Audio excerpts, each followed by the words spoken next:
This is my introduction to media writing class. What we have is some comm majors and some global business majors, kind of a mix.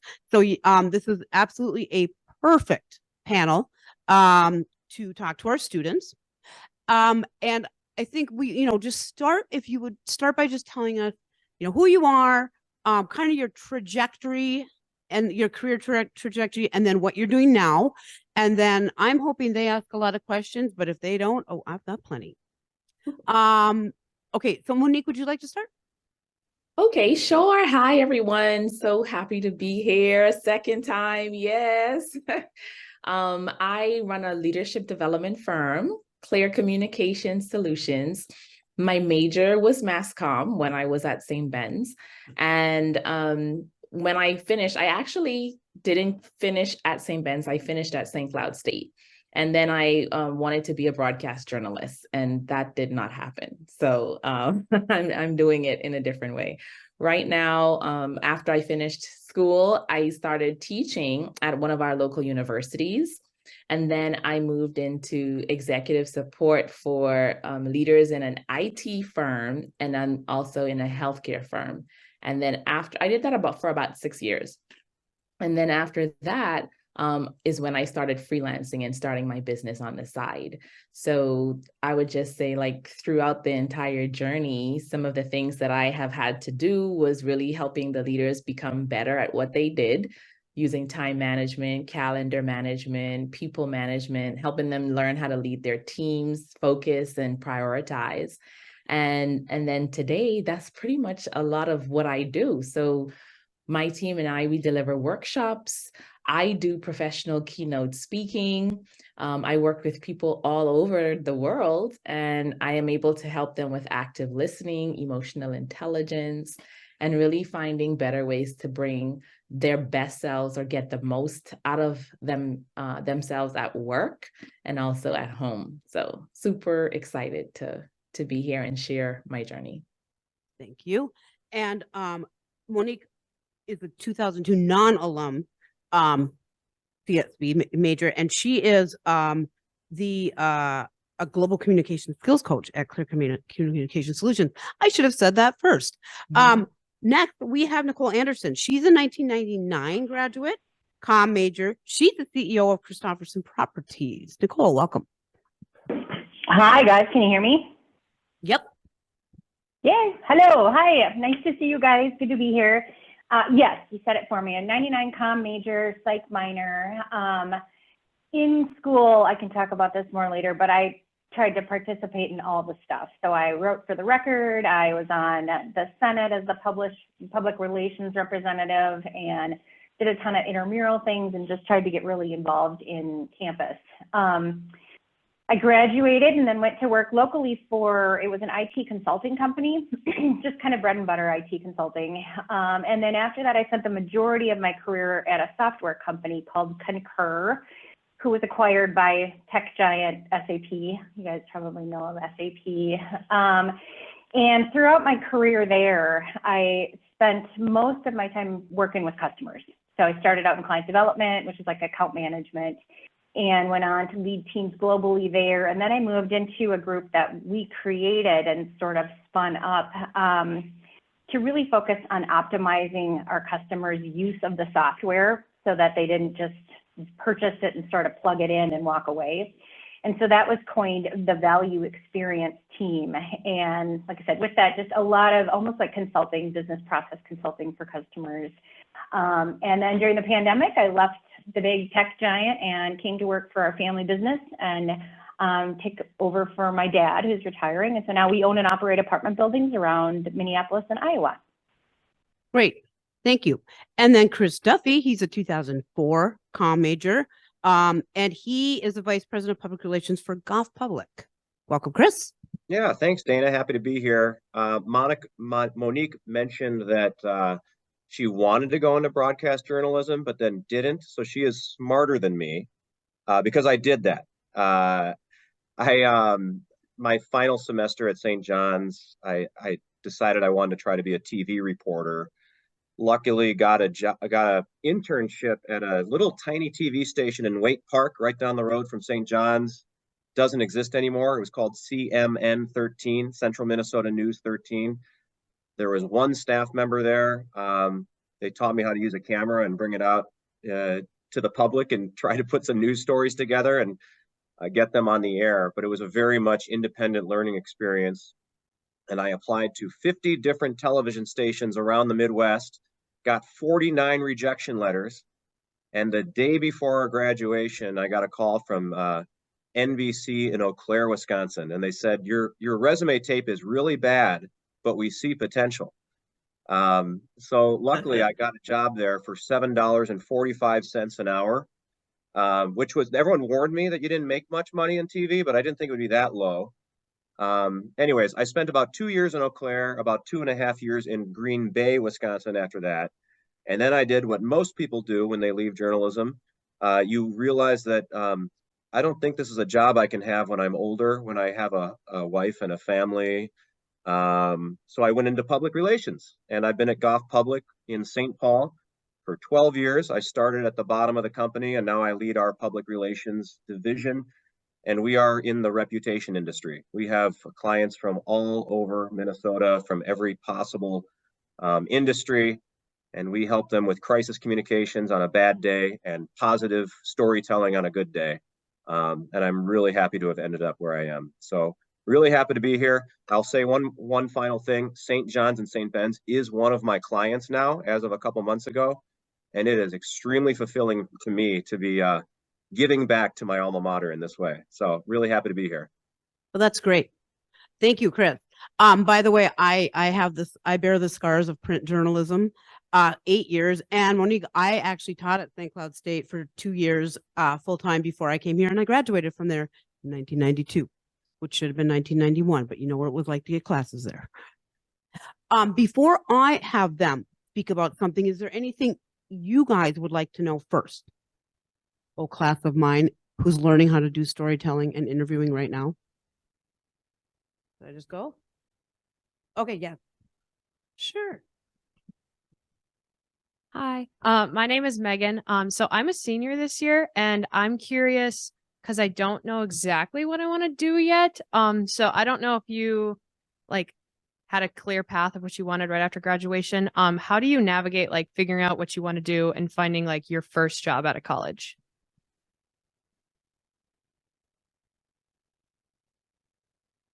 All right, well, I'll go. I will just say thank you for the question. And I knew exactly what I wanted to do. I wanted to be on TV. But, like Chris said, at least he got one acceptance. I put out some things, and it's very hard to get into broadcast journalism initially. But then when you realize how well, I mean, you don't do it for the money, but I mean, at that time I had a kid and I had to take care of my kids. So it was like, hey, you have to make some other decisions. So for me, it was really around just finding what was the next best thing. And the first thing I did was start as an admissions advisor at one of the local universities. So from there, I moved into the executive support role. So when you're trying to figure out what you want to do, don't think you have to have it all figured out. You don't, just move towards what is exciting or interesting to you. Move towards somewhere where you can learn. You're learning skills right now. And I think any opportunity that you have, you're going to be able to take something from it as long as you go into it with the mindset that I'm here to learn, I'm here to grow. It's not where you're going to probably end up for the rest of your life, but just be open and don't put much pressure on yourself that you have to have all things figured out, because you don't. That's my encouragement for you. Thank you. Anybody else like to weigh in on that? Yeah, I will totally echo that, Monique. Yes, I would definitely agree. And I would say, for me, I think I found out more of what I didn't want to do than what I actually wanted to do first. So I wanted to graduate, be a writer, and I wanted to work for Cole McCoy and like do all these fancy advertising things. So I got an internship at the St. Cloud Times, and I thought I was on my way. That's another piece of advice. I would definitely take advantage of as many internships as you can and use the network that you're starting to build here. But anyway, got the internship. They started me out writing obituaries. So I'm like, I hate this. It turns out I hated writing and didn't actually get what I wanted out of it in terms of personal satisfaction. And so I moved on to the next thing. Then I was really interested in sales and technology. And that's the part that I hung on to, that I really loved, that I knew I wanted to keep. But the last piece of this is I didn't even know the job that I had the most fun in my career at SAP Concur existed. So I sort of created that for myself in that group, in that department. So I would say keep your horizons open and just figure out what it is that's sort of sticking with you, that you love to do, or that's like exciting to you, and latch onto that. I would recommend. And I will just reinforce what Monique and Nicole said. It's so easy to put pressure on yourself with that first job, because at least when I was in school, that's how we're wired. We're spending a lot of money to go to school here, and we better get a really good job when we graduate. And the pressure is on, because this sets the course for the rest of our lives. And I wish I could go back in time and just, as Monique said, just kind of make myself relax and take the pressure off. Because if I were to make a list of my top 10 friends from St. John's and that I still keep in touch with, one of them is doing exactly what he thought he would do when he was 21 years old, and he's a teacher. Everyone else has moved around and learn what they don't want to do, learn what they like, learn what type of workplace cultures they enjoy, and finally settle into something that makes them fulfilled. Great, thank you. And Nicole, I believe we overlapped at the St. Cloud Times. I was the features editor, and writing obituaries is an absolutely miserable job. Yeah, I thought it would be interesting. You know, I'm talking to families and it's like, oh my God, I hate So this. it should be, but it's not somehow. Yep, yep. Anybody? Avalon.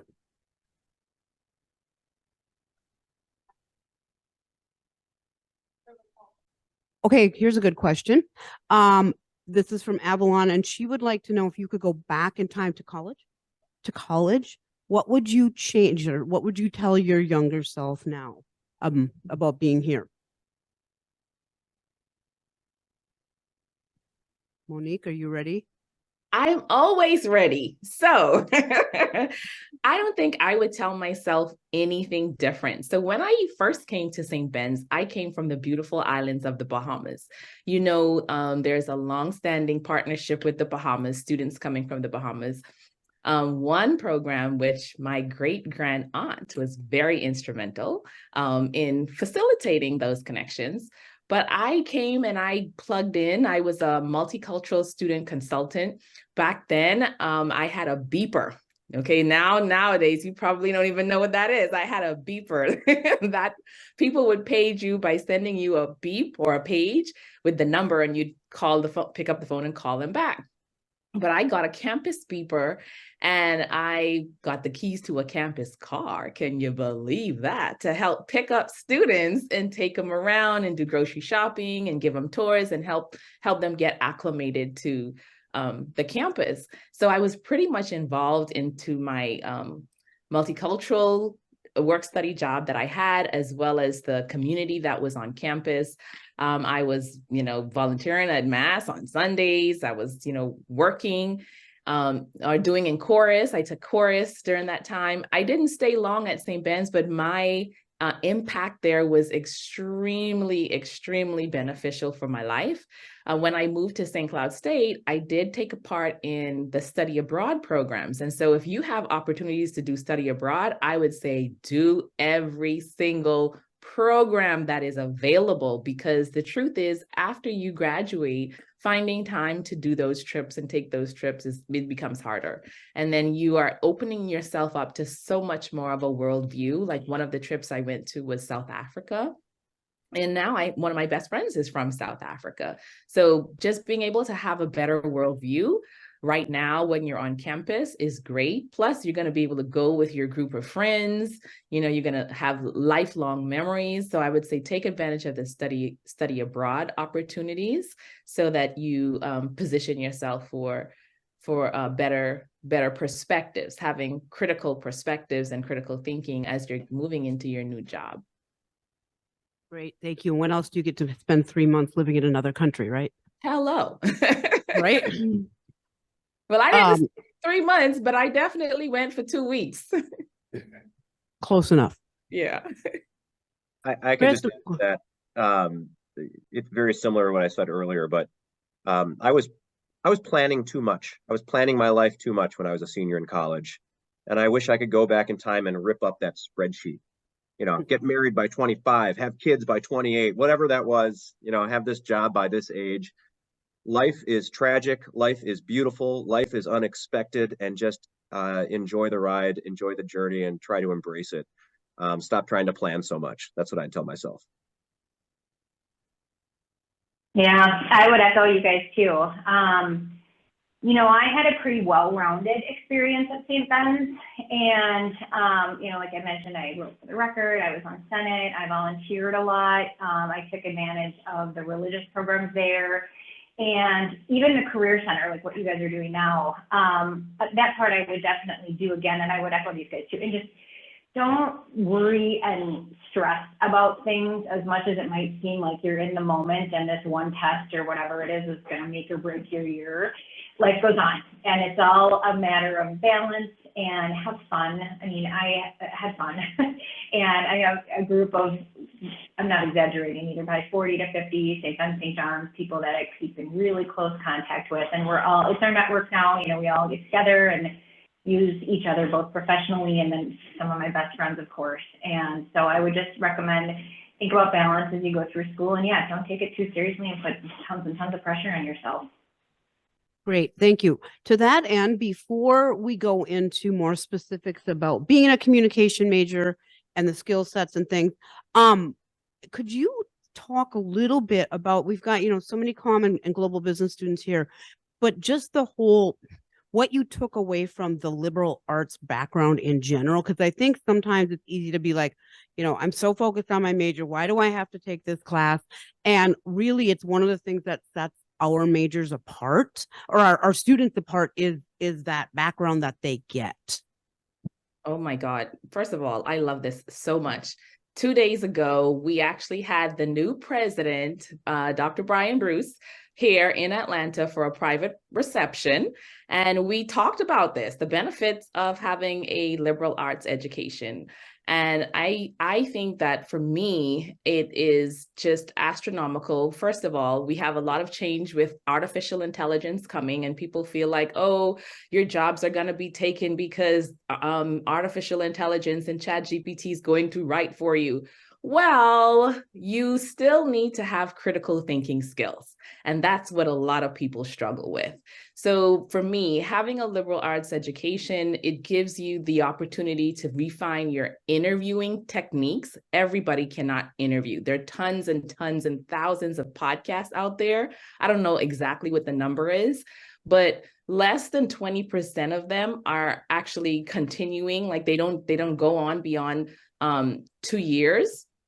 And if you listen to them, they're all pretty much the same. Like they're using the same format, they're using the same technique, and no one's actually going deeper to ask more insightful questions. So when you have a liberal arts background, your interviewing skills skyrocket.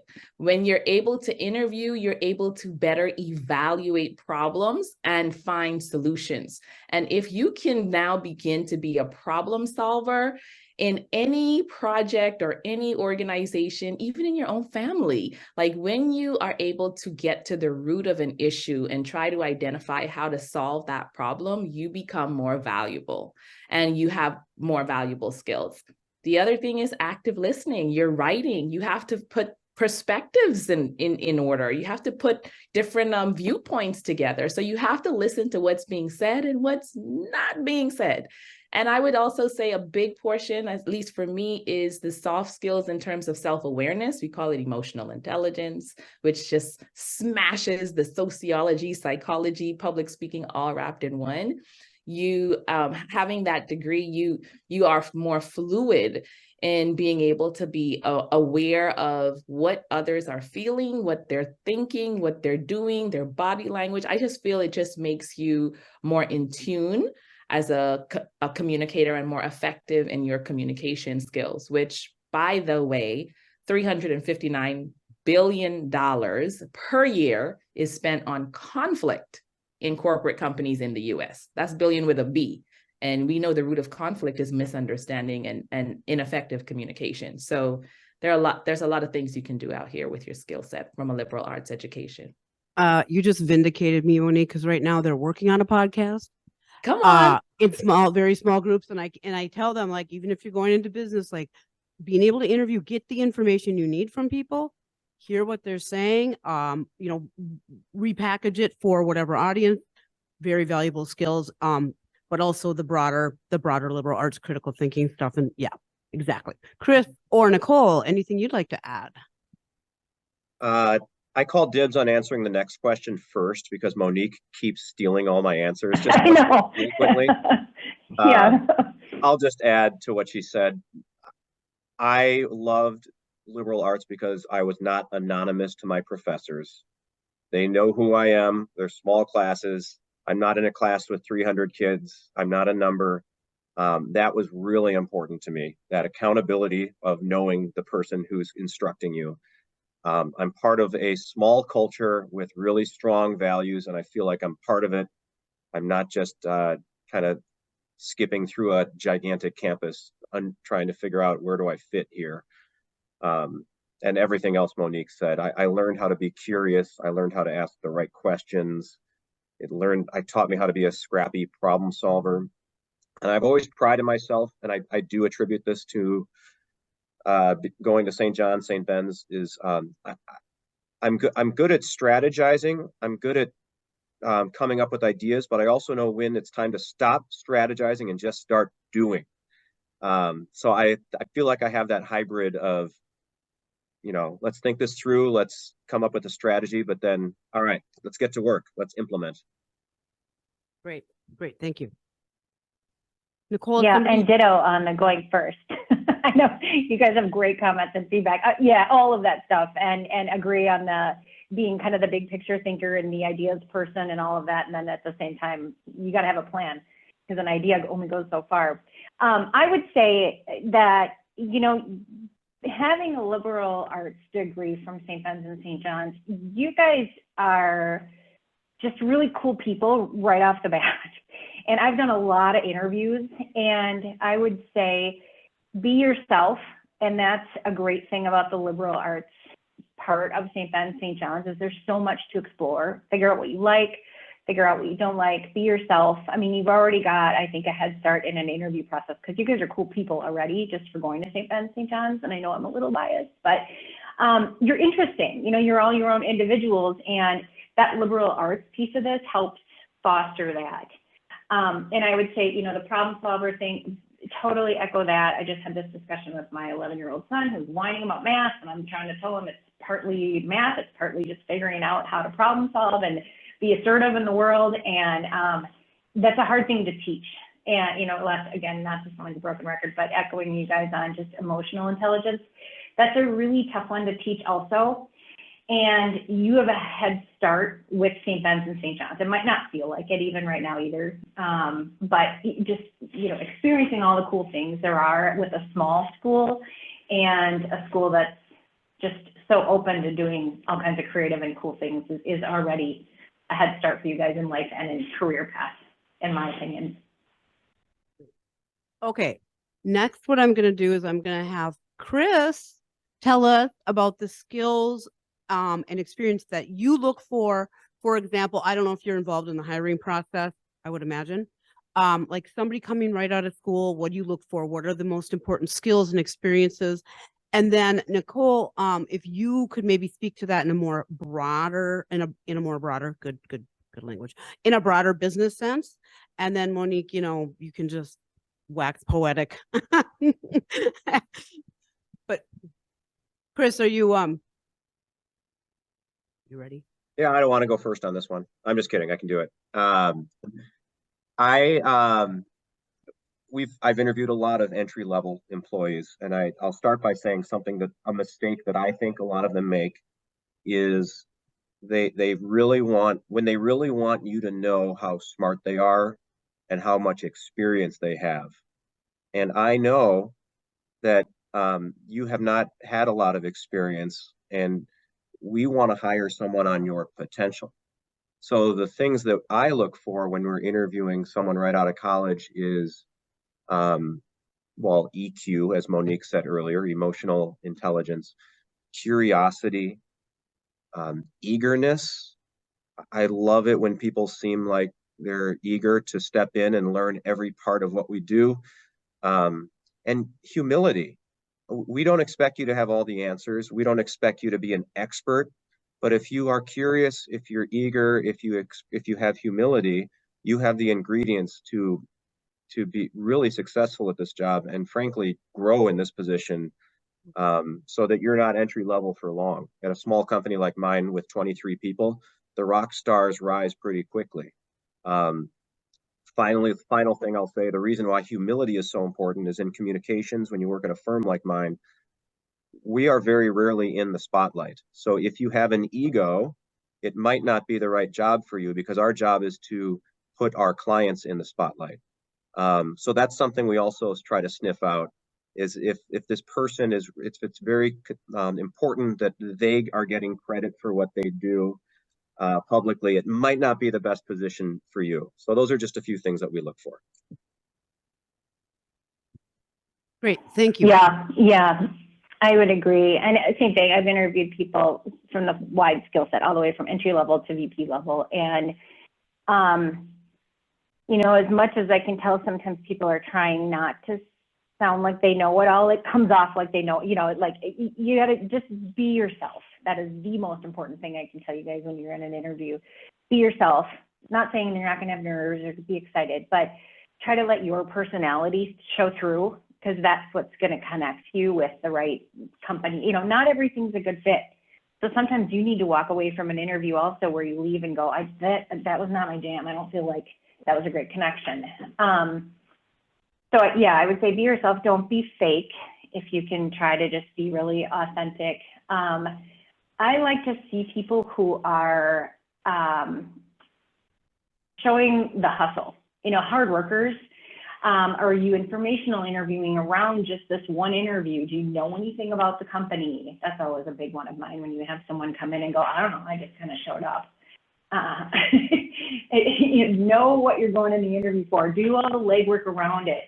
Showing that hustle is, I think, really important. And then, you know, just keeping that fine line between being confident and assertive and being kind of a jerk that comes off kind of overly confident. So, and that I think just goes back to just be yourself. Well, Chris and Nicole, you did it all. Okay, so way to go.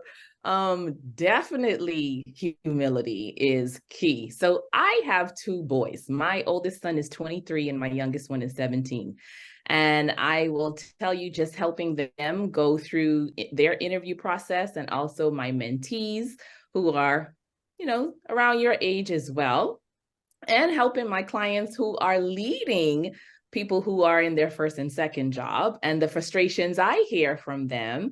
I will tell you, what will go a long way when you show up for your interviews is to show some level of preparation and show that you are willing to take some initiative. So if you're given a task, not just to take that task and stop and wait until the next task comes around, but to be a little bit proactive, to seek out what more you can do. So, you know, to Nicole's point, the curiosity, and really, to Chris's point, having that humility. So I know you have a lot of pressure on you. You feel like, I want to show them how much I know. I want to show them I can do a good job. You know, I'm really smart, and you are really smart, but really having that open mind and being curious, showing up on time, like that's huge. Don't show up like 10 minutes late and forget to send a communication ahead of time if you're not going to be on time. So punctuality is important, because the little things do matter. Humility, punctuality, having a hunger for learning, taking that information back and then doing something with it. Those are going to help you to stand out, because you're going to learn the tools of the trade anyway when you get into the role. When I'm hiring people, I look for those aspects of preparation, punctuality. Are they able to take feedback? How are they connecting with people? And how are they responding? So I make sure that you take those into consideration as well. I have one more real world example just to reinforce all of this. And I found this really interesting. The most recent entry-level person we hired just a month ago, when she came in for her interview, the very first thing she said to us was, "I'm sorry, I'm really nervous because I want this job really bad." I loved hearing that. That was vulnerable. It made me want to cheer for her. And it was really honest. And I know it's not authentic to everyone to say something like that, but in a sense, she was taking control of the interview by saying the first words and speaking first and telling us where she's at right now. She got the job, and it wasn't just because of that. She had a great interview after that.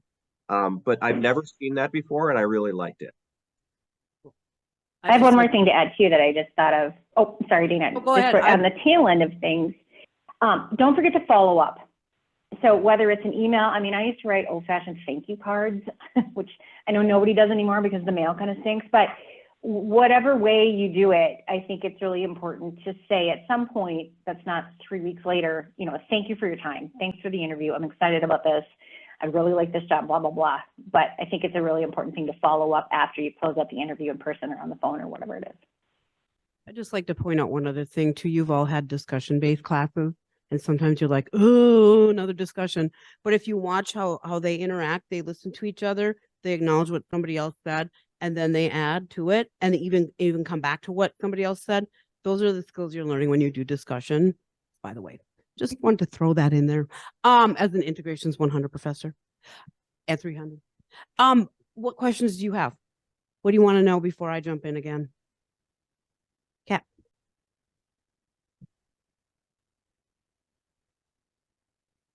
Was there a specific class at St. John St. Ben's that really helped when you were an undergrad?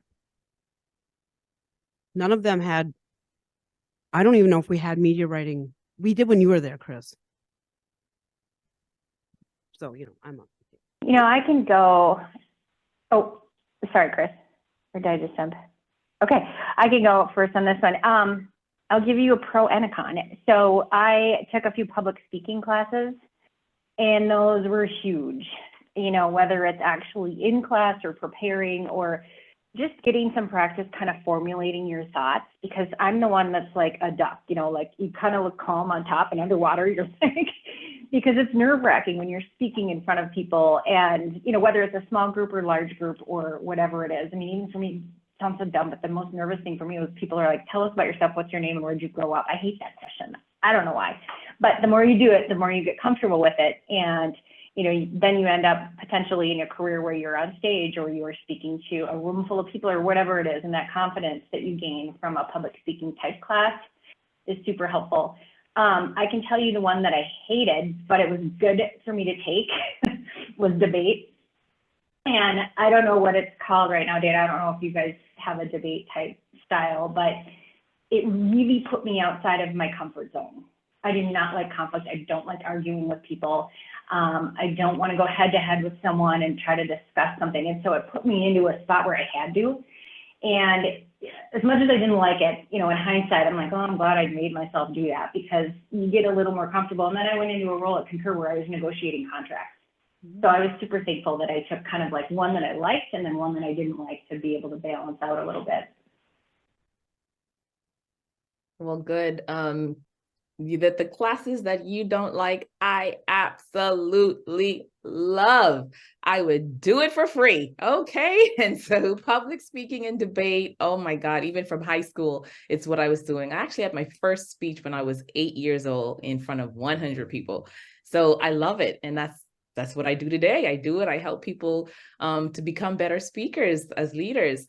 But the class that I remember, I don't remember one that well, maybe chorus was the one that I loved because I love singing my heart out. It was so soothing. But the one that I didn't really care for was English. I had Miss Elizabeth Stoltz, and she was so sweet, but we had to write these long papers. And even though I love writing and reading, it just was like, it's too much work. It felt like too much work. But I guess today, what is really good about having English, I mean, is that you have a good command of writing, and you really need to be able to get your message across clearly. So it's not just about, you know, speaking. when you're in your corporate role, you probably 90% of what you're doing is you're communicating an email, you're writing memos, you're sending updates. And so you need to be able to get your message across very clearly and succinctly in the written form. I didn't like the class, but I mean, hey, it was part of the journey and part of the experience. From a purely practical perspective, media writing was a great class for me with Kelly Berg. Previous to that class, which I took my senior year, every writing assignment I was given in college had a minimum page count. 15 pages or more, 20 pages or more, 25 pages or more. And now for the first time in my college experience, we're activating a new side of my brain, which is be as succinct and brief as possible and get to the point, because the average human has a 7-second attention span. So that was the most practical college course I took from a writing perspective, because every single piece of writing I've done in my nearly 20-year career has been get to the point, trim the fat, don't spend too much time being verbose. I know there are other jobs that are for being verbose, not my line of work, not in communications, because we're trying to capture people's attentions. So media writing for sure for me. Thank you. Any other questions from you guys before I continue? Okay, what is this? I mean, is this what you guys want to know? I know they want to walk away with something like so concrete, right? Specific skills that you look for, very, real specific skills you look for in new hires, and that you yourselves use, continuously. And they'll be a little different because of your own slightly different fields, but what should they be learning specifically, practicing specifically, while they're in college, so they're ready and polished when they get out to the professional world? Independent, self-motivated. I manage 9 people at my company, and I feel very grateful that they are all independent workers and self-motivated people, because I am basically their cheerleader. I have one-on-ones with them where we're checking in on how things are going, but I don't have to worry about them not getting the job done, because we try to hire people who are self-motivated and kind of people pleasers who just want to get the job done, and I don't have to micromanage. No one wants to micromanage. No one wants to be micromanaged.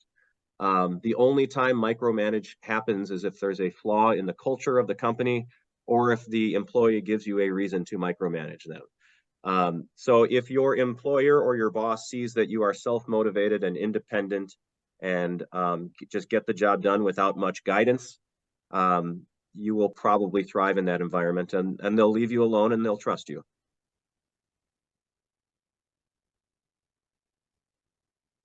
Nicole. Okay. Oh, okay. Never. Yeah. And my timing's just so off. Okay. Go ahead. Go ahead. Go first. Go ahead. So for me, well, first I want to give you something practical and tangible. Show of hands, how many of you have a LinkedIn profile? Let's go, Dana. Okay. Well done. Well done. Make sure that you are using it. Make sure that you update it. You have a nice, decent photo, because that's a practical tool for business networking. And everybody searches on there and searches on Google to see, hey, is this person someone who is up with the times? So I'm so happy to see all of you, most of you having that LinkedIn profile. As far as skills that I use daily is presentation skills and time management. And I will say right now, if you, develop to Nicole's point, like that public speaking, a lot of people struggle with getting their message across or knowing multiple ways to say the same thing, because you might be working in teams with people of different backgrounds. And so being able to be flexible, here's where the similes and the metaphors come in, right? So being able to say the same thing in multiple ways to get your message across, that will help you go very, very, very far. As far as what I'm looking for when I'm hiring people, I definitely don't want people pleasers. Please don't give me people pleasers. I need somebody who's going to help me pull out the blind spots and the gaps to make my business run more effectively, to see where we're missing opportunities with our clients. I don't want someone who's just going to do the work and see what's wrong and don't have the presentation skills or the courage to say, hey, maybe you should consider it this other way. So for me, I want you to develop your presentation skills. I want you to develop your confidence in being able to articulate what you see and what you share and how you could make the company or the process or the project more effective. And if you're able to do that with time management, I'm harping on time management because I know when you're in college, it's different and you're used to crunch mode. Maybe you can get things in at the last minute deadline, but in the workplace, that's not the case. You're going to have to constantly build your time or structure your time in a way that you could get your projects done and not wait for the last minute. So time management and presentation skills. And connect with me on LinkedIn, all of you. Yeah, I was going to say the same thing. Yeah, exactly. I'll go kind of in between both of you. I would say skills in the role. I heard this at a networking thing I went to and I forgot where it was, but it just stuck in my head. Be a problem solver, not a problem stater. And so as someone in leadership, there's nothing that I think leadership gets annoyed by more is people just griping. This doesn't work, that doesn't work. It's like, okay, well, what are we going to do? So come with a problem and maybe a couple options for a solution or however you're comfortable with that area, but be a problem solver, not a problem stater. This is just pet peeve for me. I don't love the phrase, we've always done it this way. We do this because we've always done it this way. And I think this encompasses both Chris and Monique's points too around make things happen and challenge the system. I mean, I love when people come forward with new ideas. They may not work, but if you're going to fail, fail fast. We all know that cliche. And challenge the system and feel like you can do that. I mean, brand new employees can do that. First time employees can, it's great to challenge the system and say, help me understand why we're doing it. You can do that in a polite way. But I love when people come forward and say, hey, I was thinking about this and blah, blah, blah, and they've got ideas. Then kind of on the flip side of things, I mentioned it once, but take advantage of all the career coaching you have right on campus. I know it might seem like a lot of work or, like the resume helping, builder helping classes, you know what I'm trying to say, or the center where you can go and network with people, like Monique said, connect with us on LinkedIn. LinkedIn is huge. I didn't even know this was a thing, but do informational interviews. So even if you're not interested in a role that might be open, reach out and don't be afraid to blindly connect with someone. St. Ben's and St. John's is an amazing network. So, there's a great group of people out there already that I know would be willing to meet with you and just say, hey, I'd like to know more about your role. Would you spend a half an hour with me? And everyone would say yes. So I would say use your network that way. Network. That's where I think a lot of people end up getting jobs and internships that they have, is to use that network. So kind of both sides of things. Some of the things I don't like and would give you advice on just in the role, be a problem solver, not a problem stater, and then network. Okay, there's one other thing I want to just jump in here. The mentoring program. There's a mentoring program that you can take advantage of as well. Like I've done mentoring, mentee, mentor relationship with the St. Ben's Alumni Network, and my mentee is amazing. She's so amazing. Take advantage. We want to see you grow. We want to pour into you. We want to help you avoid the mistakes that we made. So take advantage of the mentor-mentee program, especially the one through the Alumni Network. Great, thank you. I have one more question unless any of you have a question. Anyone? Ryan?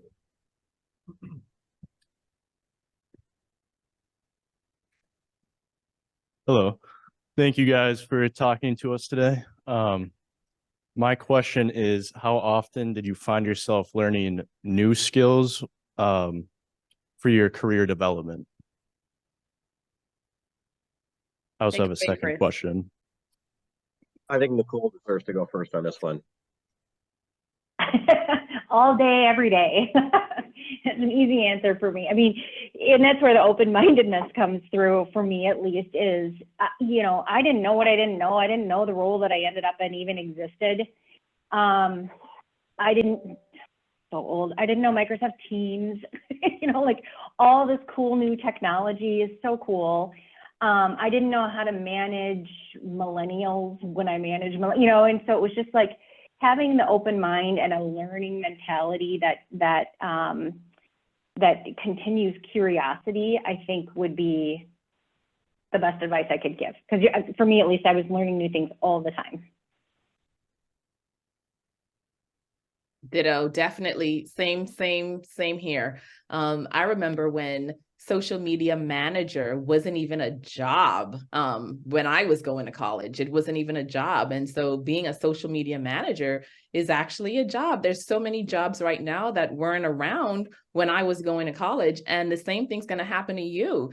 Like right now, they have what ChatGPT prompter or AI prompter and all these different roles. So you're constantly learning new things so that you can maintain relevancy with the new tools and the new trends and the way of work. After COVID, I mean, a lot of companies who were slow to getting on hybrid workforces or using Zoom, you know, for different things, it's now a normal thing. So our world is going to continue to change. And to Nicole's point, you want to just keep an open mind and know that you're, as a liberal arts major, you're a lifelong learner anyway. So just know that that's not something you do. It's who you are. It's a part of who you are. And the education that you're receiving is preparing you for that. So thank you for the question. As a future old man, my biggest fear is becoming a dinosaur and someone who doesn't understand the fast changing world of communications. It's really easy to slip and be stuck in your ways. And I'm driven by this fear to keep up, because the world of communications, as you all know, has changed and is continuing to change, and there's a lot to keep up with. So I was lucky enough to find a job that invests in its people, a company that invests in its people and pays for you to do continuing education and makes time for that. The most recent education that I've been doing is managing people. I became a boss or a supervisor because I happen to be good at my job, not because I'm good at managing people.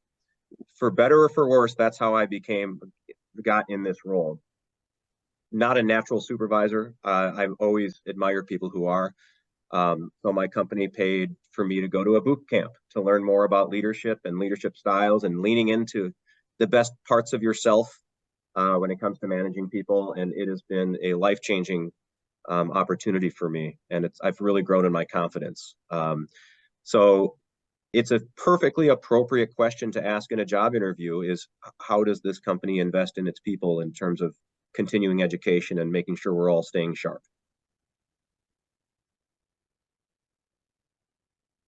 Thank you. And then my second question is for Chris. You had talked about this earlier a little bit about maybe like personal character being enough to get you in the door to some of these companies. Could you just talk about like the line between not showing all your cards and making yourself seem interesting versus not showing enough cards and not getting the interviewer to be interested in you? Whew, it's a great question. And there are HR processes and protocols that try to level the playing field in job interviews, but job interviews are also a human experience. And sometimes you just have a really good feeling about someone, and we as humans cannot shed that. And oftentimes it's people who, when you're interviewing 9 people for one job, there's usually one thing that someone does that really stands out and you can't get out of your head, and to be memorable in some way. And I would challenge each of you to figure out what is the most interesting thing about you, your background, your personality traits, and really lean into that to make the job interview experience memorable, so that when we're all sitting around at the company later on trying to figure out which person we want to hire, the light bulb goes on. Oh, I remember him. He said this, or his experience has been this. And it's okay to pre-plan what you want to say. I think a lot of people in job interviews feel like they have no control because there's strangers across the table asking them questions. You can pre-plan what you want your main points to be. You can kind of say, thank you for that question. Let me back up and give you some background about myself. If we really want specific answers, we'll keep pushing. But I kind of like it when people take control and it shows that they have prepared and they have a script that they want to speak from. So pre-planning, as opposed to being reactive, being proactive with your interview and pre-planning, what is it about myself that I want to get across?